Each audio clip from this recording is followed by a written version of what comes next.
Um, so we are in Sanhedrin 9b, and you'll be pleased to know that we're coming to the end of this particular section of the Gemarah, where we were discussing this idea of how many judges were required for the case of the defamer, the Motzi Gemarah. So I'll remind you again, the original statement in the Mishnah right at the beginning was Dinei Mamonot Bishlosha. 3 judges are required for monetary cases. And the case of the defamer, the Motzi Gemarah, was indeed a case for money, because this was either the husband trying to get out of paying the ketubah, or it was the husband trying to get 100, the father trying to get 100 silver shekels compensation from the defamer. Rabbi Meir was the one who said, straightforward case, it's money, therefore 3 judges. The Chachamim, the sages, said no, it might turn into a capital case, and so we're going to start off with 23 judges. We then had the sub argument between Ula and Rava. Ula was the one that says we're worried about gossip.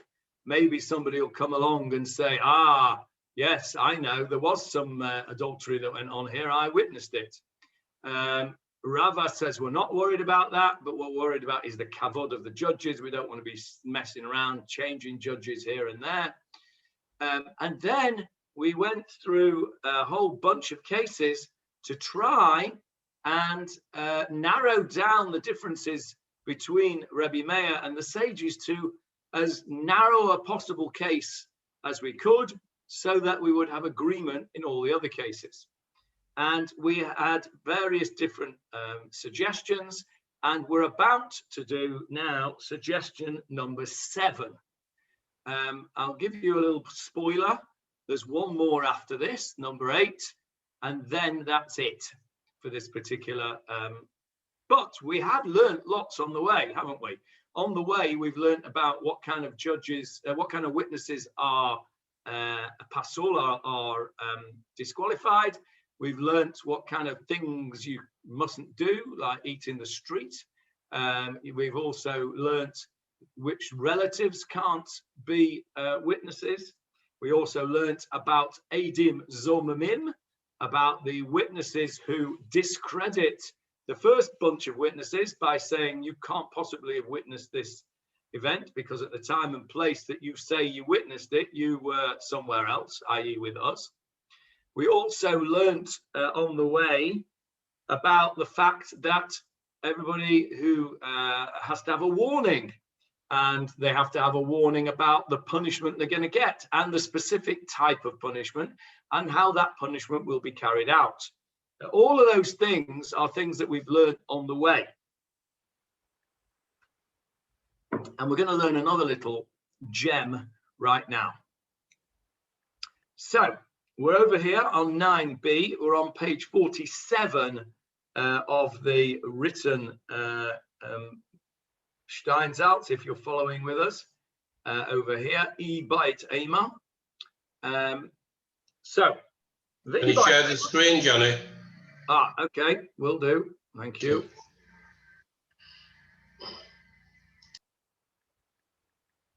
There we go. So over here, the E-Bite Ema. And if you will want to say, in other words, here's another go. This is number 7. The Mishnah is talking about a case, Kagon, for example, Shehitru ba acherim velo hitru ba edim. The warning was given, but it wasn't given by the witnesses. So there were a bunch of people there, and some of them did the warning, and 2 of the others came along as the official witnesses. They didn't give the warning. They might have heard the warning, They might have been there when the warning was given, but Chaim and Yankel gave the warning, and Reuven and Shimon are the witnesses. So, the Kamipalgi beplukta to Rabbi Yossi v'Rabbanan, and this is subject to a dispute between Rabbi Yossi and the Rabbanan in a different Mishnah. Okay, so what's the halacha? So before we go on, show of hands, who thinks that if the witnesses and the warners are not the same people, that the case falls apart? Who thinks that they have to be the same person? Hands up. Michael? Julia's thinking about it. Johnny thinks so, yes. Oh, no, Julia's not sure now. Yes, she is. Okay. Howard's not shaking his head. Okay, who thinks that if the warning is given by Chaim and Yankel and the witnesses are Reuven and Shimon, it still counts? Marcel and Howard. Okay. Jeffrey's and Avril. Jeffrey's holding his peace. Okay. Right, let's have a look. It's in a Mishnah. It's in a Mishnah in Makot. Let me show you the Mishnah in Makot. There it is. I'll share the screen again. This is the same Makot that we did last week. And here's the Mishnah.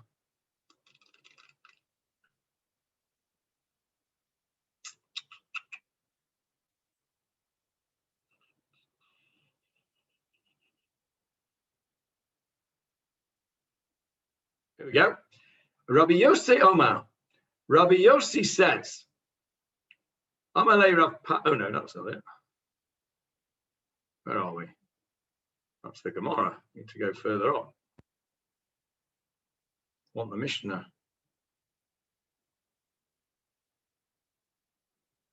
Here we go.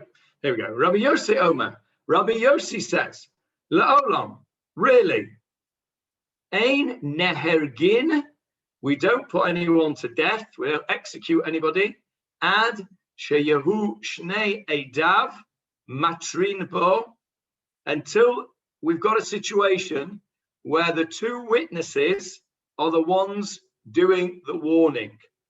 You can see the words that you'll recognize here is neherag. Hereg is a form of killing. Nehergu, they were killed. Ein nehergin, we don't kill somebody, we don't execute somebody, unless the two witnesses were the ones who warned him. Shne'emar. And what is Rabbi Yossi's proof for this? He brings a pasuk over here, Dvarim Yud Zayin Vav, Deuteronomy, Sefer Dvarim, Perik 17, verse 6, which I just happen to have here ready for you. Okay, Deuteronomy, chapter 17, verse 6. Leon's not here. I have to do all the work myself today. Al-pi shnayim edim, by the mouth of two witnesses, o shlosha edim, or three witnesses, yumat hamet, the person shall be put to death. Lo yumat al-pi eid echad. We do not put to death by the mouth of one witness. Because it uses the word al-pi, the mouth, Rabbi Yossi says the warning, let's go back to the Mishnah. Rabbi Yossi says, al-pi shnayim edim. Davar acher al-pi shnayim edim shelot Gemarah Sanhedrin shamat mipi ha-turgama. Another thing. Al-pi shnayim edim. From the mouth of two witnesses. So the warning has to come from the mouth, not just the testimony, because that would be obvious, wouldn't it? You can't give testimony without opening your mouth. Well, you could give written testimony, but that's not how it works in the court, the Jewish courts. You have to give oral testimony. Al-pi shnayim edim, from the mouth. So Rabbi Yossi learns from the expression al-pi that the warning has to be given by the witnesses themselves. He learns something else. Davar acher, another thing you can learn it. Al pi shnayim edim, Shalote Sanhedrin shomat mipi haturgaman. Now, this could be a bit tricky in modern days. The Sanhedrin will not hear testimony from an interpreter.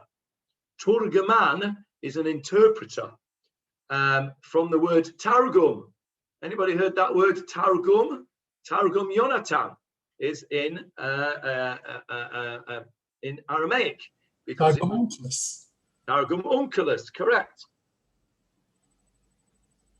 Targum means a translation or an interpreter. So if you have witnesses who want to give testimony in court, you have to hear their testimony directly, not through an interpreter.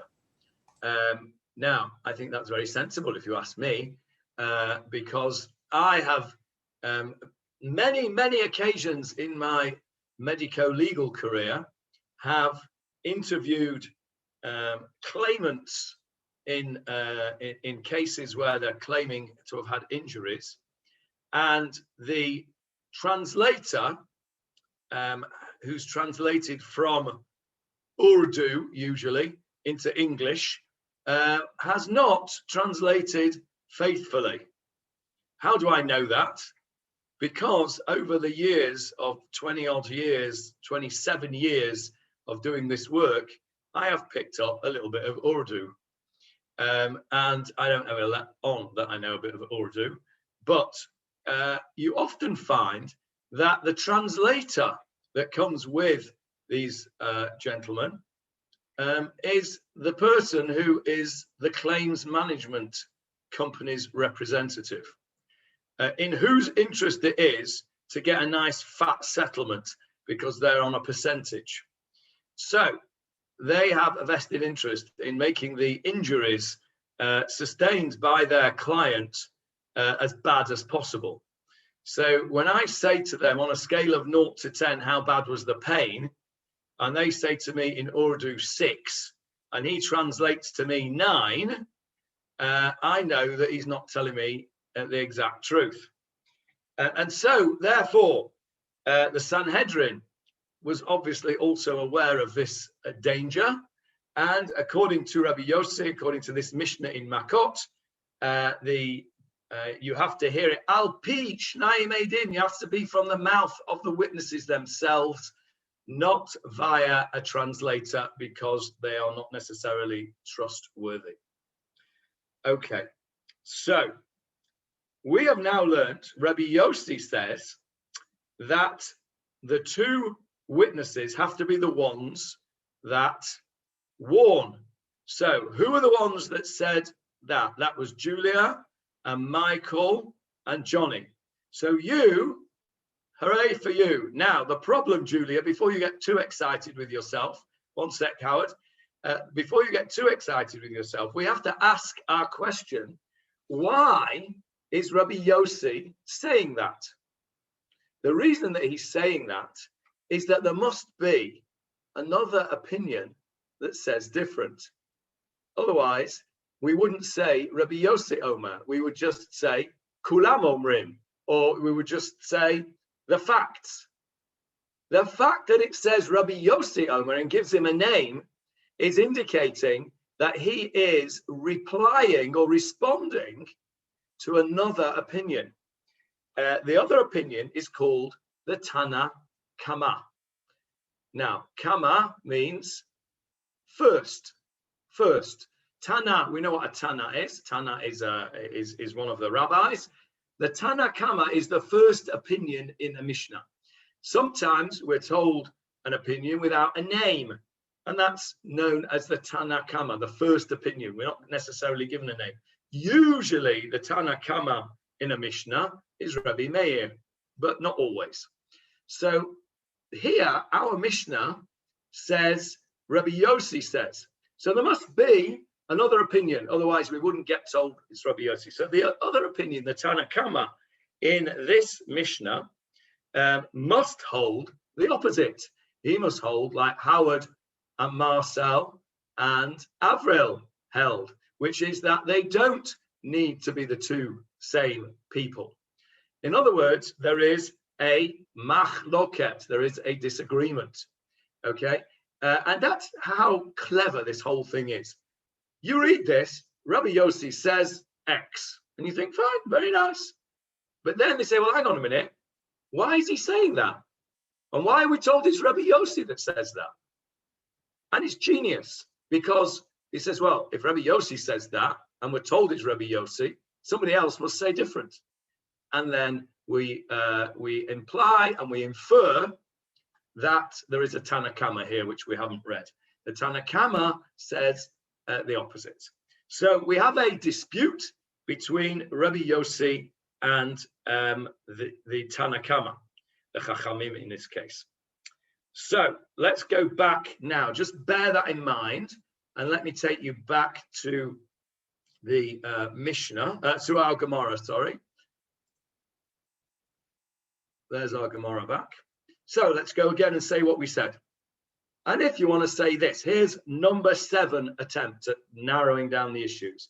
We're dealing with a case where the people who warned the adulteress and the adulterer were others, acherim, others, as opposed to the edim, velo hitru ba'edim, and the witnesses did not warn them. The kamifliga beplukta to Rabbi Yossi v'Rabbanan, and that's the argument of Rabbi Yossi and the rabbis. Ditnan, as we've learned in our Mishnah that we've just learned, Rabbi Yossi Omer le'olam eina nerag ad sheyu pi shnei edim matrim bo shneima al pi shnaim edim. So we've got a machloket between Rabbi Yossi and the sages as to our case. Now, so what's our case here? What's that got to do with our case of the 3 witnesses, the 3 judges or the 23 judges? Who would like to explain the parallel between what we've just learnt about in the Mishnah in Makot and our Mishnah? I'm going to take that down there so nobody can cheat and look. Okay, who wants to have a go at explaining what the parallel is between the case we've just learnt in Makot and our case? Anyone want to have a go? Is it something to do with 3 judges and 3 witnesses? No, not really. No, okay. You've mentioned 3 witnesses. How can you have 3 judges when the crime is a capital case? That's what the Chachamim say. It might be a capital case. It didn't start off as a capital case. It started off as a monetary case. Might be. Because the fellow comes along and says, she was not a virgin, and therefore I'm not paying the ketubah. That's a monetary case.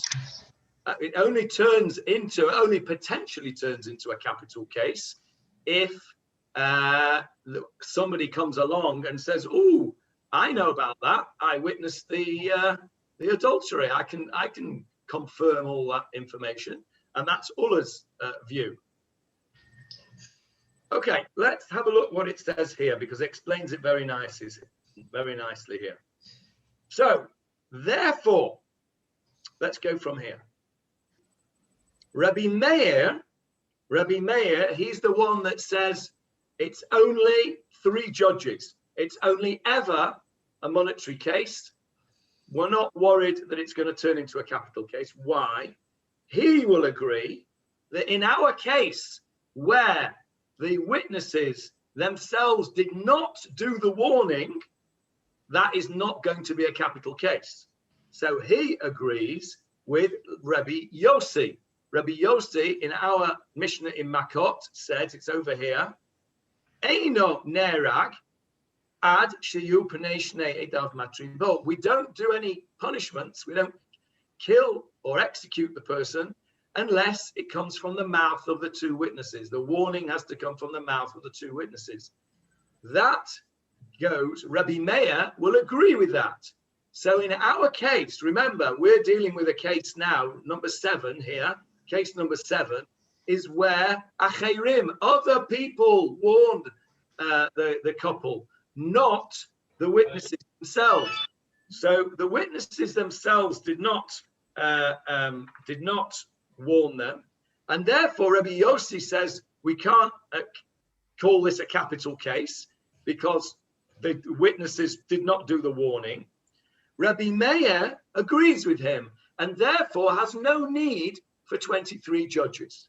He only has a need for 3 judges because, as we learned in November 2019, Dinei Mamonot Bishlosha. 3 judges are required for monetary cases.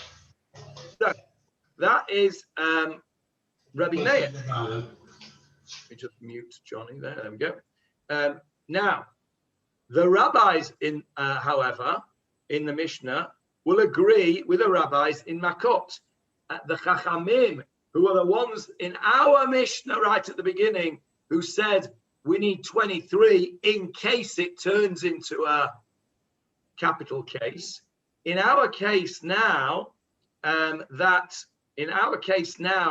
which is the case where the witnesses did not warn them, they go like the Tanakama.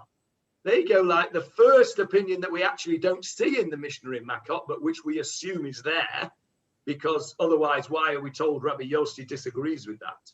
They go according to the implied opinion, which is that the warners do not have to be the witnesses themselves as long as a warning was given. So Chaim and Yankel can give the warning, and Reuven and Shimon can be the witnesses.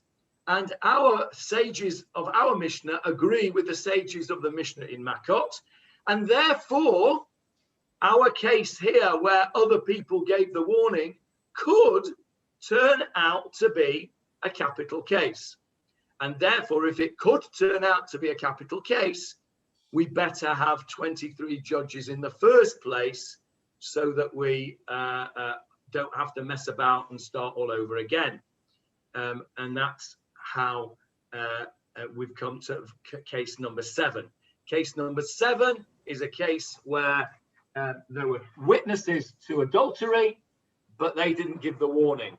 And the difference between Rabbi Meir and the sages is only in that one case, number 7. In case number 7, where you have witnesses that come along, but they didn't give a warning, somebody else gave the warning, you have a machloket between Rabbi Meir and the sages as to how many judges you require. In all other cases, this is implied in the Gemara, everybody lived happily ever after, and everybody agreed that Dinei Mamanot Bishlosha, you need 3 judges. So in the case of the defamer. So everybody is happy. And now we come to the final attempt. Somebody else comes along and says, no, I've got a different case, an even narrower case than that.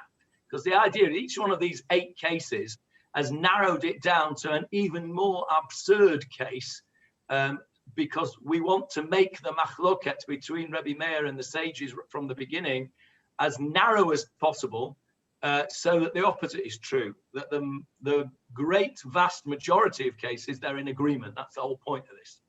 So what's the 8th and final case, which we've now narrowed it down to the one very, very specific situation, is the following. And we're going to learn something interesting now.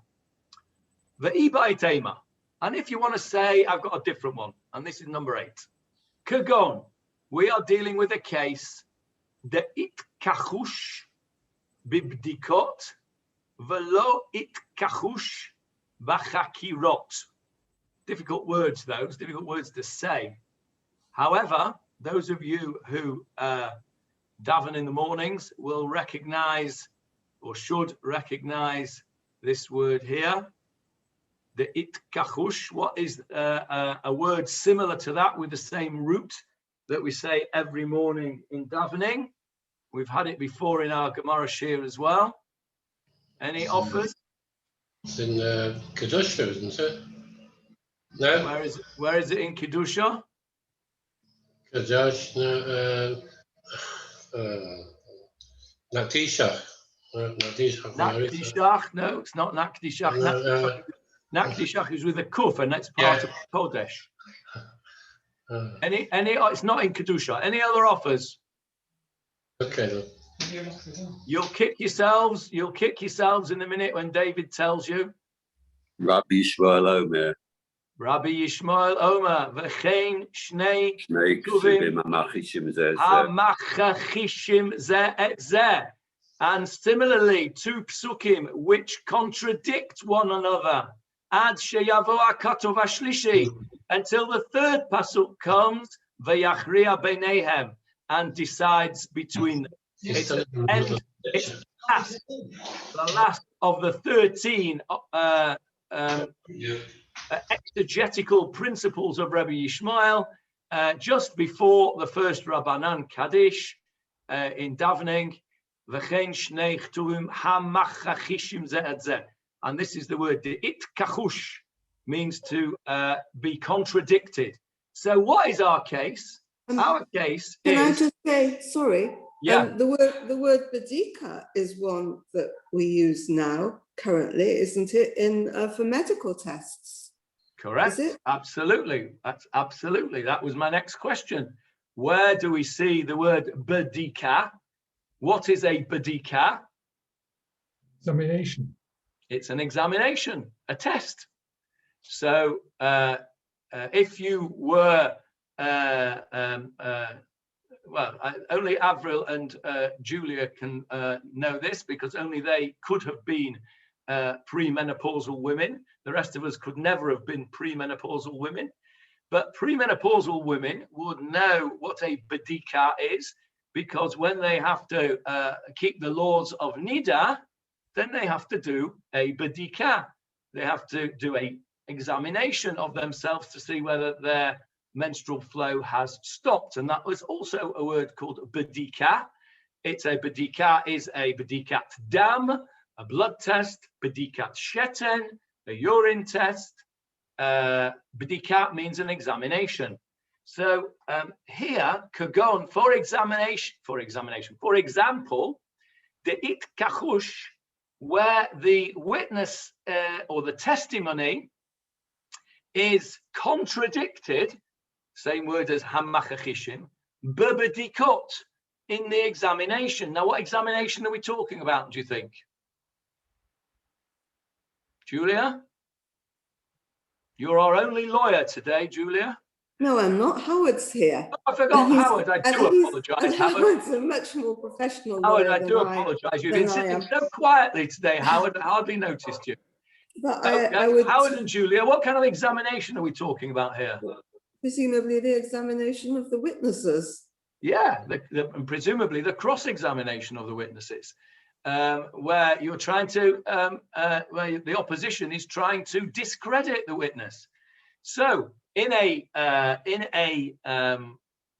Sanhedrin, in a Bet Din, it's a court of law, you have a witness, and then you have to examine the witness, and you have to ask the witnesses questions to see whether the witness's testimony stands up.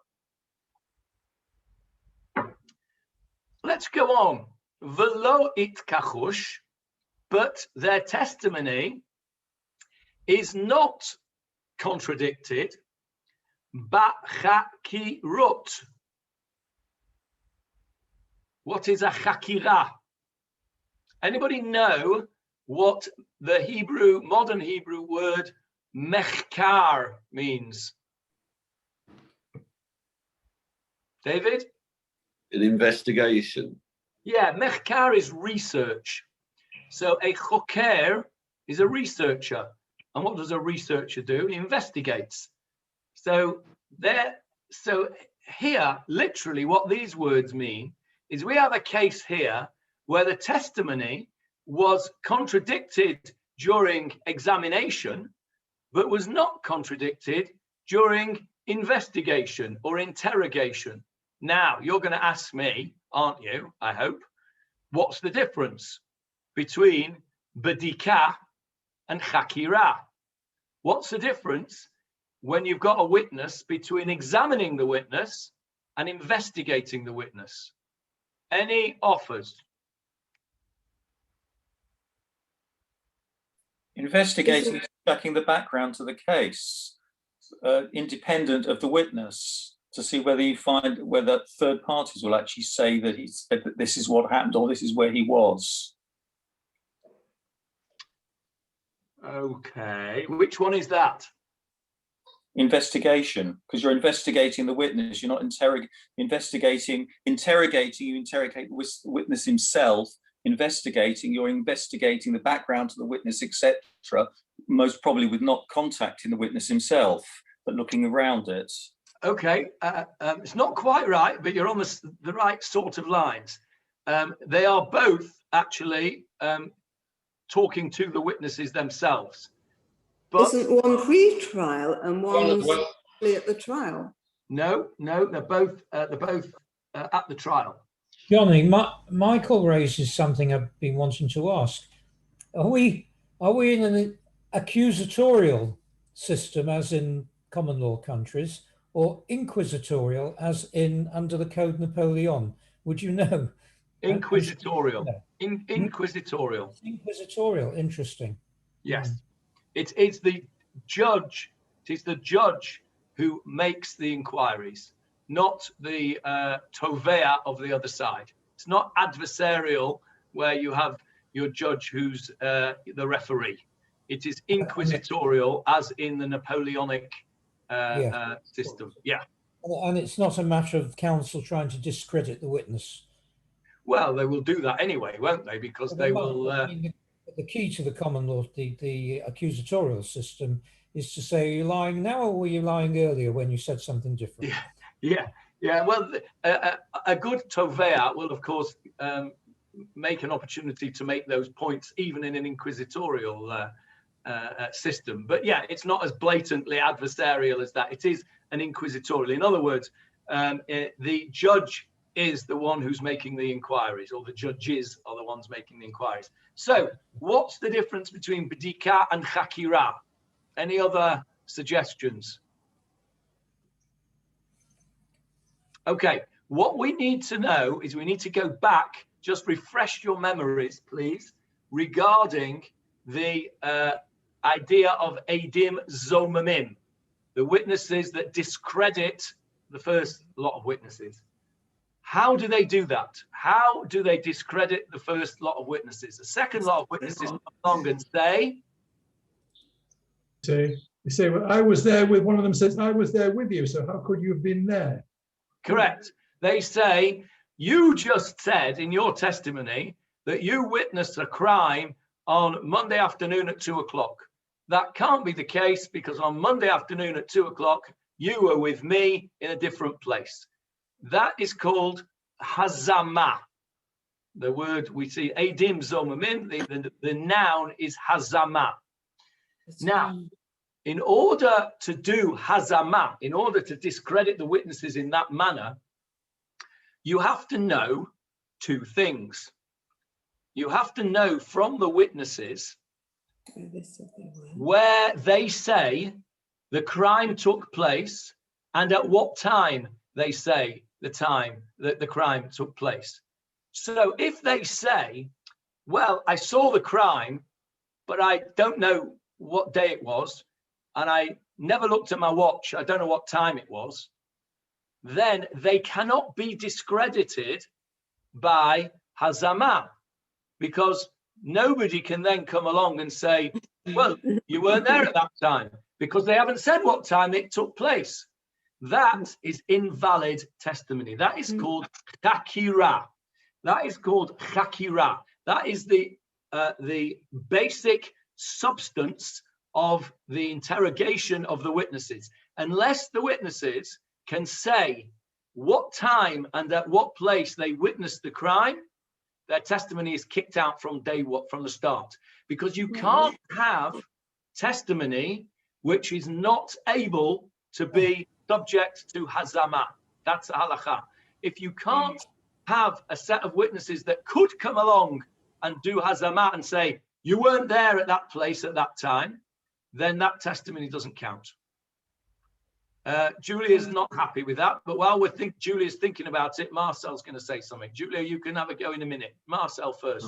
It's quite opportune for me to ask this now. I've been wanting to ask you this for a week, this question.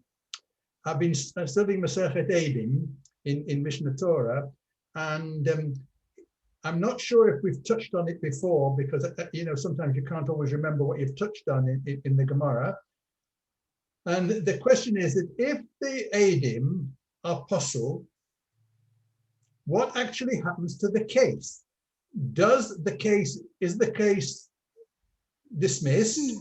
That's one question. If it isn't dismissed, can the same judges handle it, or do they have to appoint new judges? And we're talking about in monetary thing. We're not talking about capital cases. We're talking about monetary cases here. Okay, so that question was sort of asked last week, and I actually wrote it down to look it up and didn't do so. So I have to. Et chata'ai ani mazkir hayom. My sins I have to mention today. I forgot to look that up. The question last week was similar to that, Marcel. Somebody asked me last week, was there a law of double jeopardy? In other words, could you bring another set of witnesses if you've discredited the first lot?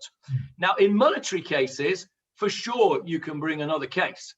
That for sure. So let's say Reuven has a case against Shimon, and Reuven brings witnesses to say that they saw Shimon take a loan from Reuven.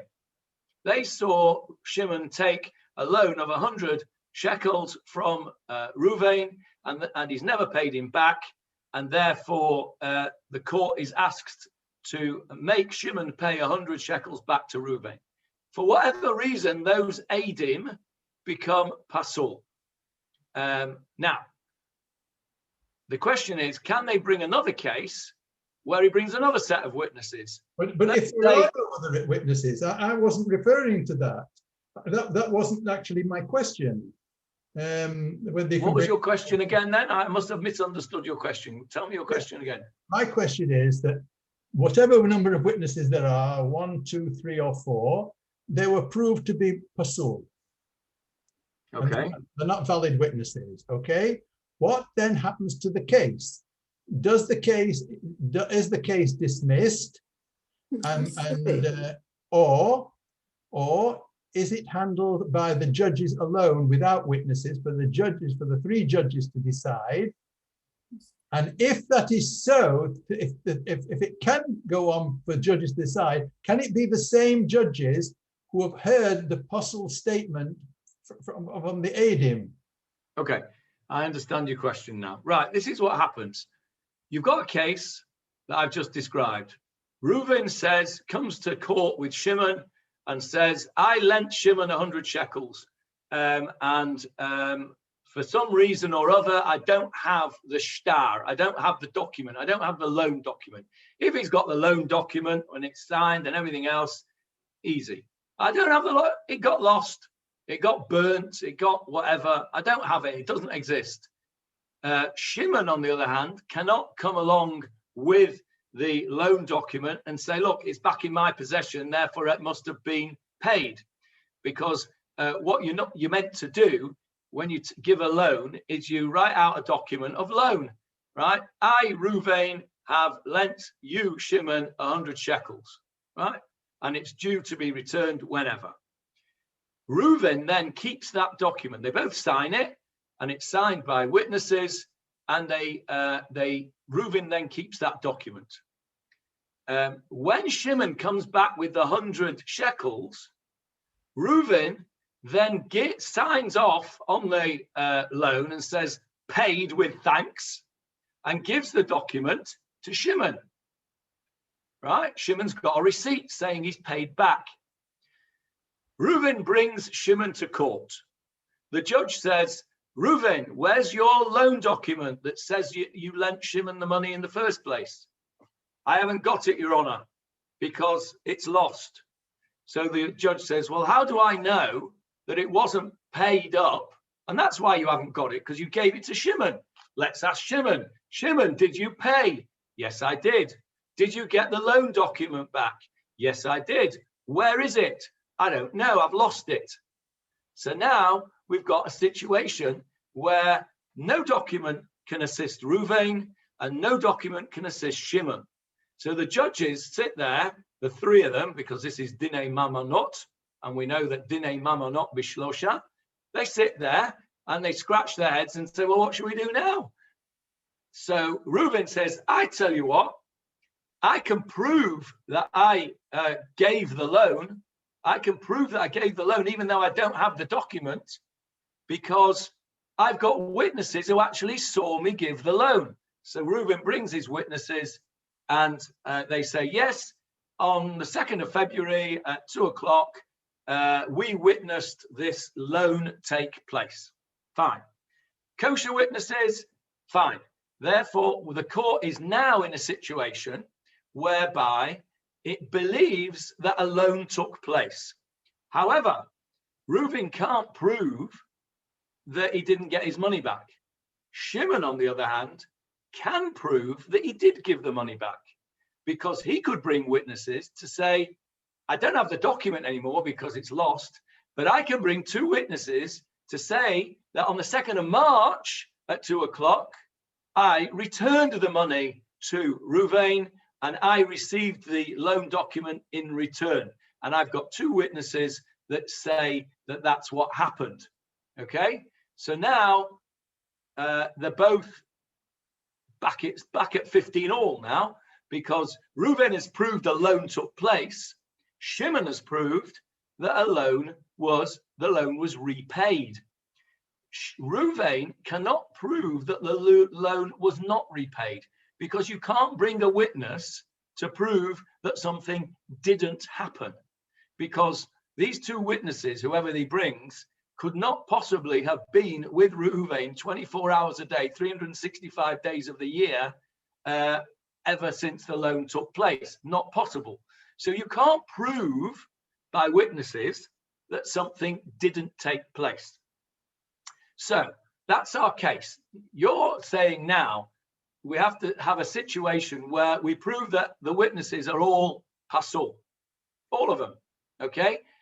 Reuven's witnesses are no good and Shimon's witnesses are no good. The judges are back to square one.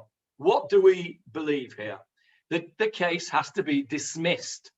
The case is dismissed and Shimon will not have to pay Reuven, because there is a principle which goes like this. Hamotzi mechavero alav haraya.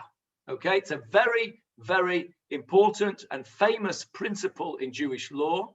Hamotzi, what's hamotzi? What's hamotzi lechem min haaretz? Hamotzi, bring out. Somebody who wants to bring out, who wants to take mechavero from his fellow. Alav, it's his responsibility. It's upon him. Haraya, the proof. So the proof, the burden of proof is on the claimant. And that is still a principle, as far as I'm aware, in British law. We haven't got our American lawyers with us, but I'd be surprised if that was not a principle in American law as well, that the burden of proof is on the claimant. Hamotzi mechavero alav haraya. When you learn Sanhedrin later on, this will come up over and over and over again, not just in Sanhedrin, but in Bava Metzia as well. Somebody who is in possession of something and somebody else comes along and says, that's mine. Well, hamotzi mechavero alav haraya. You have to prove it's yours. I don't have to prove it's not yours. You want to take it off me, you have to prove it's yours. Hamotzi mechavero alav haraya. Remember those words, 4 words, hamotzi mechavero alav haraya. The burden of proof is on the claimant. So in that situation where all the witnesses are all pasul, there is no, the claimant, Reuven, has not proved his case. He has to prove that Shimon still owes him the 100 shekels. And he can't prove it because he hasn't got a loan document and he hasn't got any witnesses. And so the court will then say, case dismissed, hamotzi mechavero alav haraya. You haven't got any proof, and therefore we dismiss the case. Now, that's the situation. So I've answered the first half of your question. The second half of your question is, I think, can Reuven now bring the case a second time? Well, yes, he can. If he thinks that he's got kosher witnesses again, then he may well be able to bring another case, and we could start all over again. Would it be the same judges? Don't know. Probably. I don't see why not. But I don't know is the answer. Whether the first lot of judges would be disqualified from hearing the case again. I suspect, based on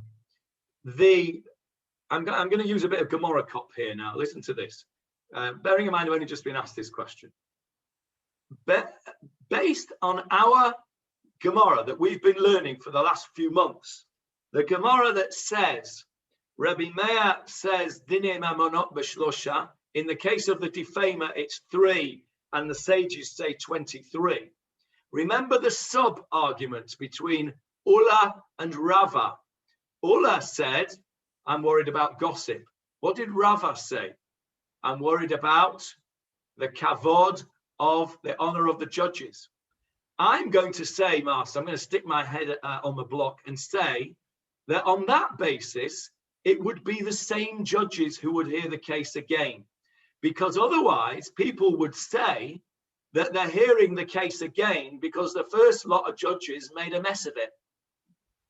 And so they would lower the kavod of those judges. And therefore, I'm sure that Rava's opinion would be that it would be the same judges that would hear the case again in order to preserve the kavod of the judges. So I think that we can extrapolate from our case to your question and say that the psak in the first place, where all the Eidim apostle is case dismissed because motzi mechaveiro alav araya, and then if there's another case to be brought on the same issue, then I would say, like Rava, that it should be the same judges that hear the case. Now, that's off the top of my head. I have no idea whether that actually is the halacha, but it makes sense to me. So that would be my psak if I was giving the psak. I didn't find the Rambam touching on it at all on that aspect of it. Well, I suppose it depends whether that situation arises, whether he would discuss it, but he may discuss it in another place. How did we get onto that anyway? Don't remember. Okay. Oh, I remember. Yes, B'dika and Chakira. We must finish B'dika and Chakira before we finish. So Chakira, this interrogation, this is the basic investigation that says, in order for your testimony to be valid, you have to tell me where and when this crime took place. If you don't know that, your testimony doesn't get off the ground, because the halacha is you can't accept testimony that is not subject to the possibility that somebody will come along and do hazama and say, hang on a minute, you weren't there, you were somewhere else. So that is called chakira. B'dika is what we would recognize and the slippery lawyers would recognize as trying to discredit the witnesses and trying to make the witnesses less believable. The b'dika, the examination of the witnesses, are not about the basic facts of where and when it took place, but how reliable these witnesses are. So, for example, you might say, if you were one of the witnesses, you were one of the judges, or you might say if you were one of the opposition counsel, you might ask the question to try and raise the issue of, okay, so you say you saw this crime took place at 2:00 on Monday afternoon. What was the defendant wearing at the time? Okay, and if you can't tell me what he was wearing, or if you get it wrong, or if you contradicted by somebody else, then that doesn't mean that your testimony is thrown out on the basis of azama, because it can only be thrown out on hazama if somebody else can say you weren't there at that time. But the judge may not be impressed with your testimony if you don't know some of the details of what went on. What was he wearing? Did he hold the gun in his left hand or his right hand? Did he have glasses on? Yeah, was he wearing a wig? Right? Did he have a balaclava on? Whatever. Okay, that is called b'dika. That is examination of the witness. It's different to chakira. Chakira is the basic time and place of the crime. B'dika is how reliable is your testimony based on whether you can answer questions that are ancillary questions to the time and place of the claim. Now, one sec, Johnny. That b'dika could be a very important question, like, what can you tell me specifically about the defendant that you noticed that made you notice him do this crime? And he may say, nothing, Your Honor. And the defendant has got no arms, right? You would notice if the defendant had no arms, right? And if you are not able to say, actually, the defendant had no arms, then it's likely that the judge is going to say, I don't actually believe you were there, even if there's nobody to contradict it. Because if you couldn't see that he had no arms, then you probably couldn't see that he committed the crime. So I'm going to dismiss your testimony as unreliable. Now, if on the other hand, the b'dika consisted, and this is the Gemarah, this is a Gemarah that talks about it, says the tree which you say the crime took place underneath, was it a oak tree or was it a sycamore tree? Did it have thick branches or did it have thin branches? Was it a silver birch or was it a ash tree? Well, I don't know. I'm not sure I know the difference anyway. But what I'm pointing out is that these are minor details that if you got them wrong, it wouldn't necessarily mean that your testimony wasn't reliable. It's not like missing the fact that the defendant had no arms. So the b'dika can be a range of questions. Chakira can only be one set of questions, and that is, what time did it take place, and what day did it take place, and where did it take place? So back to our case. Our case number 8, is a case. That's Johnny, excuse me, interrupting. What happens if he said to they've got to warn the person of the punishment? What happens if they said you have 34 lashes and it should have been whatever it is, 38 lashes? They gave the wrong what do you call it? The wrong warning. The wrong warning. Yes. Okay. Go back and listen to the shiur of about 4 weeks ago, because we spoke specifically about a case where a woman was warned, but she was given the wrong warning. And there's a machloket there between Rabbi Meir and the sages. Rabbi Meir says if you get the wrong warning, it's rubbish, it doesn't work, and therefore it's not a capital case. And so he says 3 judges is sufficient.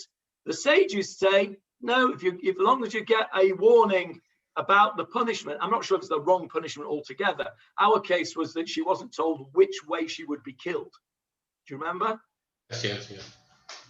So if you're given the wrong warning, that's not going to count because it's got to be, if you said, well, you're going to get 34 lashes, I might not be too worried about having 34 lashes, but I might be worried about having 39 lashes. I might know that I can handle 34, but my maximum I can handle is 36. So if you'd have told me I was going to get 39, I wouldn't have done it. So I'd have a defense there. So so that is one of the cases that we discussed earlier on. Okay. So our case here is the itkachush, the b'bdikot.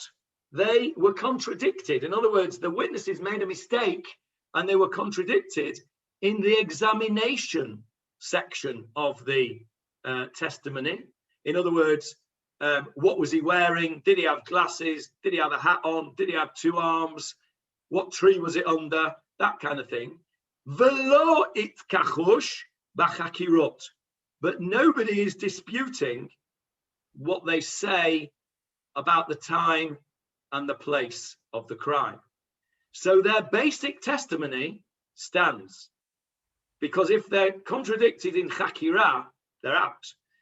So our case, our very, very narrow case, number 8 in the list of narrowing cases, is a case where you've got witnesses and they have given good, unchallenged testimony about the time and place of the crime. But when it came to testimony, when it came to examination of these witnesses, cross-examination of the witnesses, i.e., how reliable is their testimony? In other words, how observant were they? Was it likely that they would have missed such a blatant thing?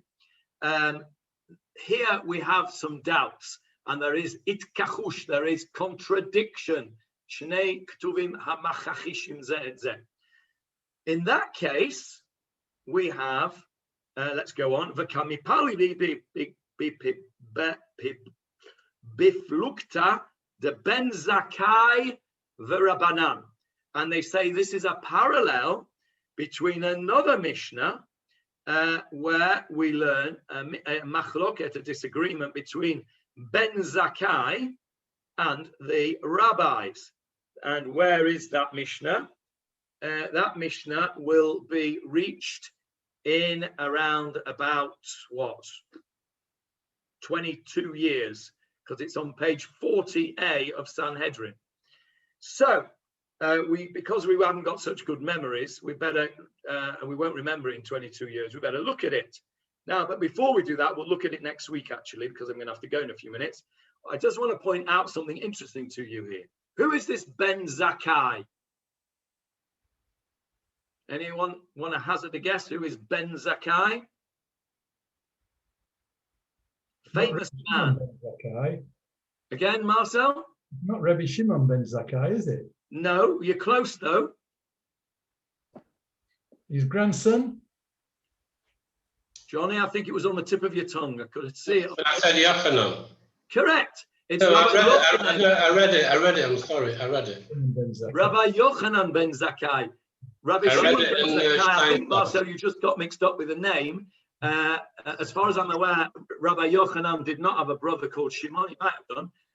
But Rabbi Yochanan Ben Zakkai is a very, very famous rabbi. The question is... I read it in Stein's house. I'm sorry, Johnny. I didn't know it. Okay, well, it's fine. You said it, so you can have the credit. You read it on. It's fine. By the way, I must tell you, I used to do that all the time when I was when I was going to my Gemarah share. I would take my art scroll with me. I'd read some of the footnotes, and then I'd ask a great question from the footnotes to try and make people think that I was dead clever.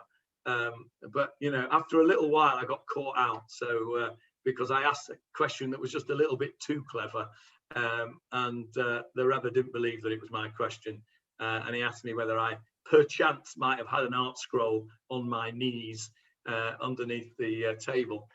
Anyway, so yes, the question is, why is Ben Zakkai here not called Rabbi Yochanan Ben Zakkai? Why not give him his title? Poor fellow. Why is he just called Halpern? Why isn't he called Mr. Halpern or Sir Jonathan Halpern? Why is he just called Ben Zakkai? Any suggestions? Maybe he hadn't qualified as a rabbi by then. Yes, well done, Michael. It seems that this was before.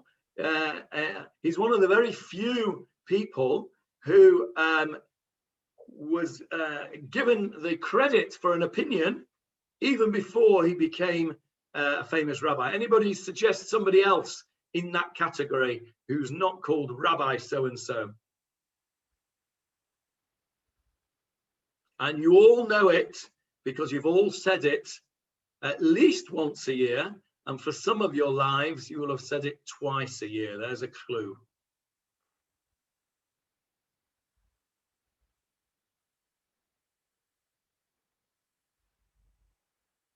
No? Before Rosh Hashanah? No. Okay, I'll give you another clue. Kol Yemei Chayecha.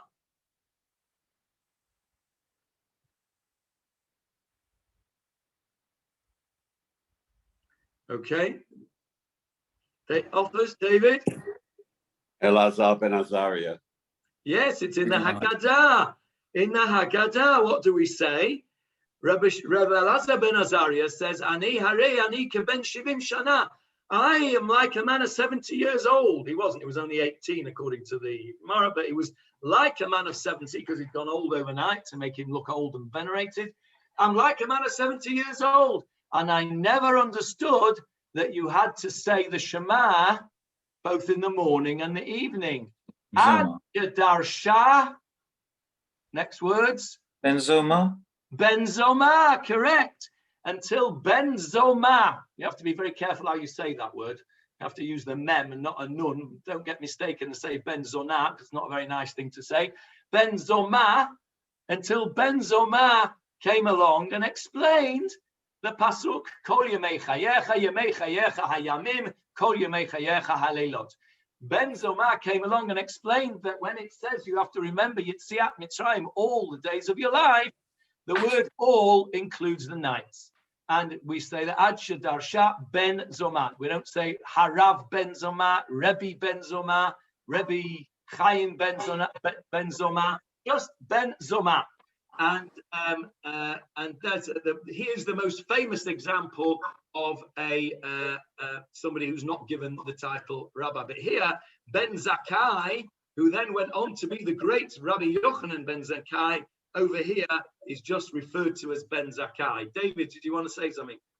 Yeah, don't we find in Pirkei Avot that all the early rabbis that are quoted there at the time before the destruction of Beit Sheni are not referred to by their titles? The prime example being Hillel and Shammai. I don't think any of them there are mentioned with the title.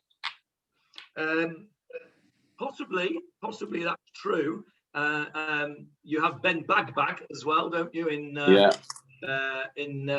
But they're given, at least given their names.